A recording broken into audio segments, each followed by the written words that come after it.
Sound focus 4, conditionals. I hope you know your conditionals, but in case you don't, we need to go a little bit over the, like the grammar of a conditional. So a conditional is a sentence with the word if, and we actually have 3 kinds of conditionals at minimum. All right, there are at minimum 3 kinds of conditionals.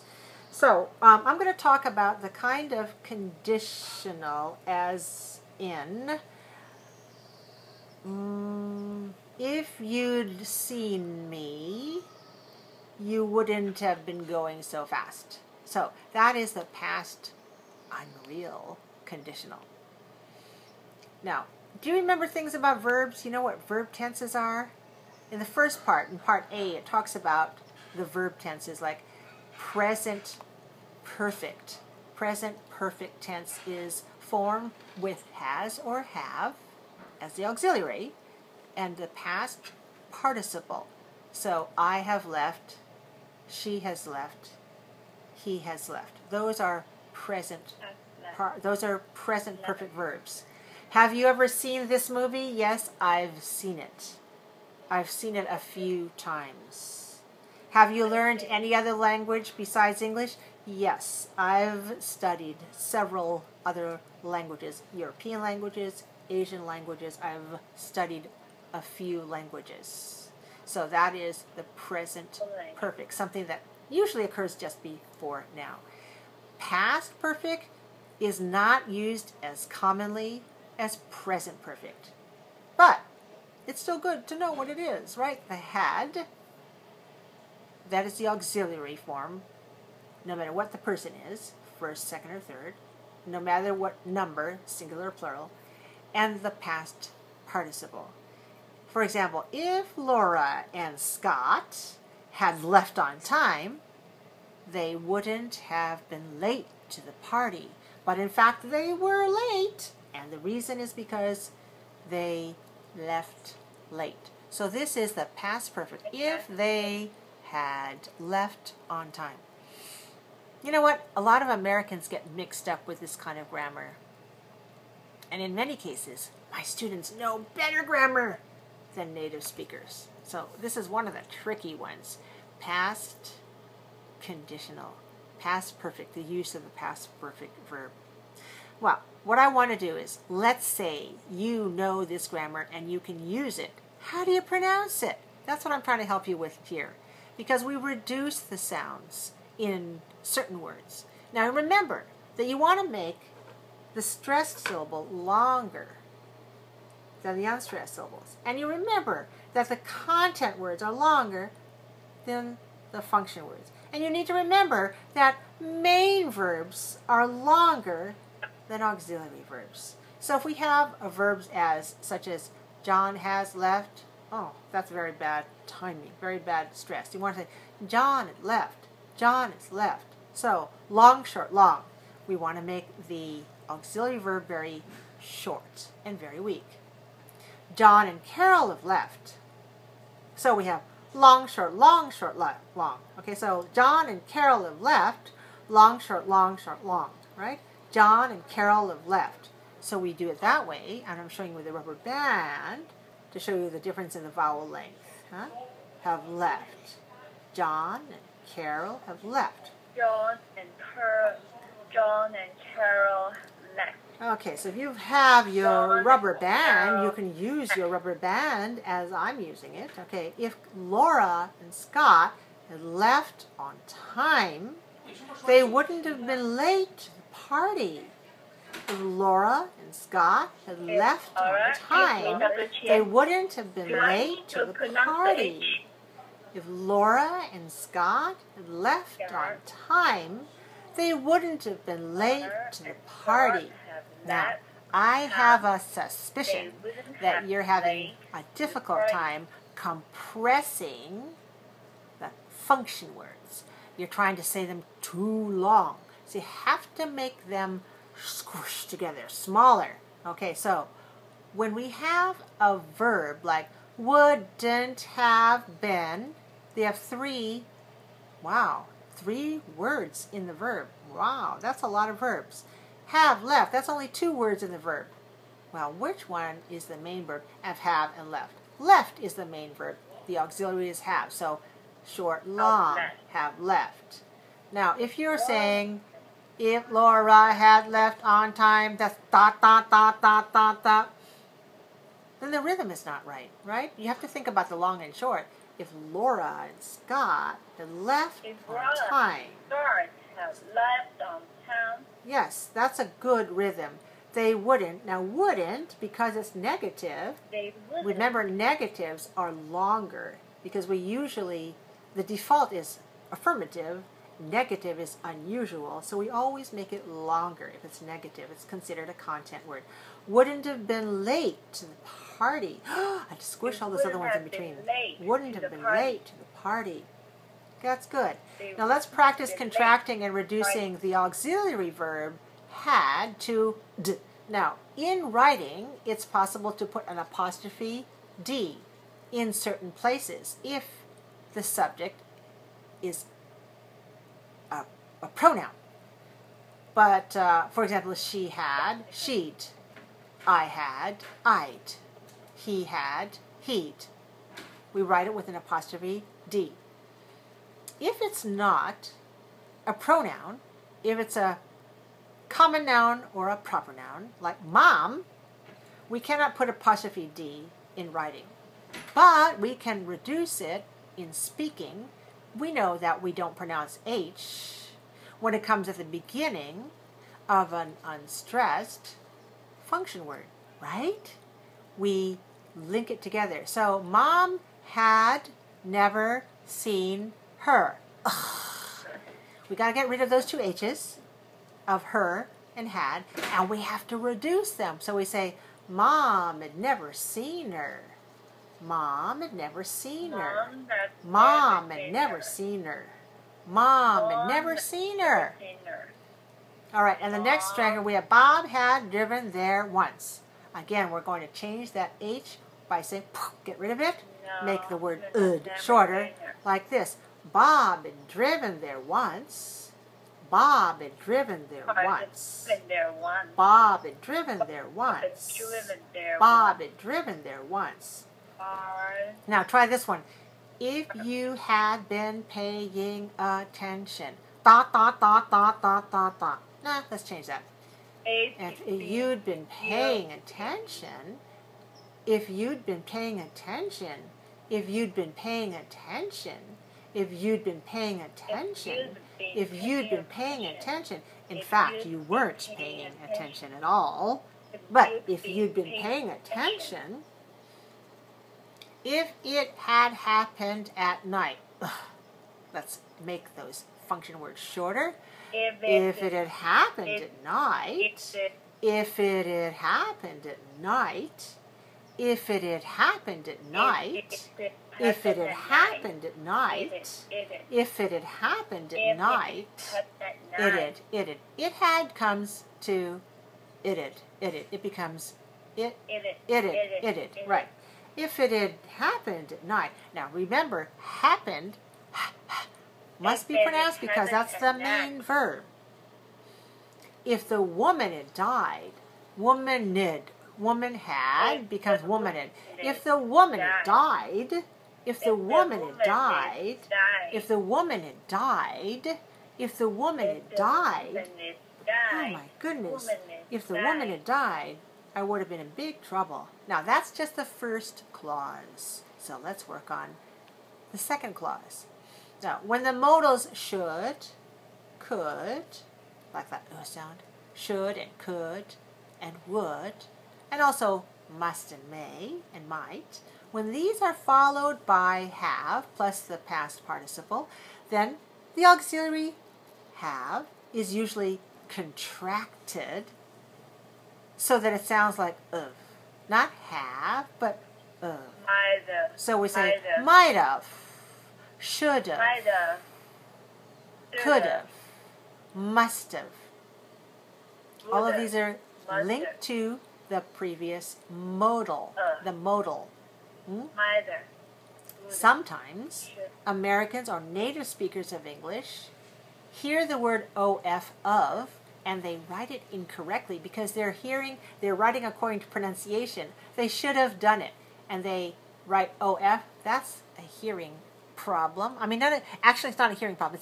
It's a good thing that they hear the of, but they're writing something that they're writing the sound of it. So when we write it, sometimes suppose we're writing a conversation, then we might write apostrophe VE to show the origin of it. Should have. I should have gone. Yeah, should have. I should have gone. I should have. All right, now let's try this phrase. They might have avoided the collision. They might have avoided the collision. They might have avoided the collision. They might have avoided the collision. They might have avoided the collision. Now let's try could have. Could have. Could have. She could have eaten more. She could have eaten more. Now we must be careful. We must be careful not to say the negative. I often hear people making the negative. So my students, please beware. Don't say couldn't. If you have a nasal sound, couldn't, it sounds negative, and people will misunderstand you completely. It will be 180 degrees opposite meaning if you use a nasal sound. If you say through your nose, she couldn't, even if you don't put a T on it, if you have the nasal sound, it is perceived as negative. We don't want the negative here. Make sure it's an oral sound. An oral sound goes through your mouth. Could've, negative, don't do it that way. Could've, oral, could've. She could have eaten more. She could have eaten more. Oh, she ate so much. Oh, that wasn't very much for her. She could have eaten more. She could have eaten even more than that. Wow, she has a good appetite. She's a big she has a big appetite. A good appetite. She's a big eater. Yeah, she could have eaten more. She was so hungry. Now, let's try the next one. You should have been paying attention. Now, we have this, it's a progressive. Should have been paying. So there are actually 4 words that comprise the verb. And of course, the last one, paying, is the main verb. So, have been has to be reduced. Like this. You should have been paying attention. You should have been paying attention. You see the long and short? You should have been paying attention. You should have been paying attention. You should have been paying attention. You should have been paying attention. You should have been paying attention. You weren't paying attention. You weren't paying attention. And so you crashed into me. Look at that. Shame on you. If you had been paying attention, this wouldn't have happened. You should have been paying attention. Notice I compressed the function words. Now, one thing to say is should have, could have, might have, must have. The HAV goes to of and is linked. Another kind of reduction is where you get rid of the v altogether and you just say shoulda. If you are talking about, if you are saying a sentence that begins with a consonant after it, in other words, should have eaten, might have avoided, then please say the v, because then we can link it over. Might have avoided, might have avoided, could have eaten, could have eaten, could have eaten more. So in those cases, pronounce the v sound and link the sound from one to the next. But if the next word is a consonant, then you may delete the v altogether, and that helps you make it more reduced. So instead of should have been, should have been, should have been. Yep, that's also acceptable. Should have been. You should have been paying attention. You should have been paying attention. You should have been paying attention. But again, be very careful not to let it become a nasal sound. If you say shouldn't, then we hear this as negative, which means the opposite of positive, and that can cause misunderstanding. So make sure it's an oral. Shoulda, shouldn't, shoulda, shoulda been, shoulda. Make sure it's an oral sound coming out your mouth. Now, how about the next one we have? I would have gone, but I didn't have time. Now, the first one, have, would have gone. This one is an auxiliary, so we say would have gone. And we say woulda, we can get rid of the v because the next sound is g, gone. Would have gone or would have gone. The next one, I didn't have time. Didn't is the auxiliary and have is the main verb. In that case, you must pronounce have long and clear because it's the main verb. So notice the word did, do, does. The word has, have, and had. These are all words that can be, at times, content words long because they're main verbs. And at times, they are auxiliaries, in which case they need to be function words and they're shorter. So consider the function of the word in each phrase.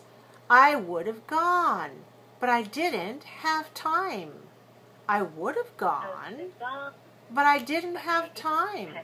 I would have gone, but I didn't have time. I would have gone, but I didn't have time. I would have gone, but I didn't have time. Okay, in the second one, make sure you have the v. Don't say ha, say have, because it's a content word, and you need to make the vowel long. Ha, have. Don't put a glottal here. If you close it, ha, nothing here. Have. Make sure all the way to the closure here, the lower lip against the upper teeth. I didn't have time.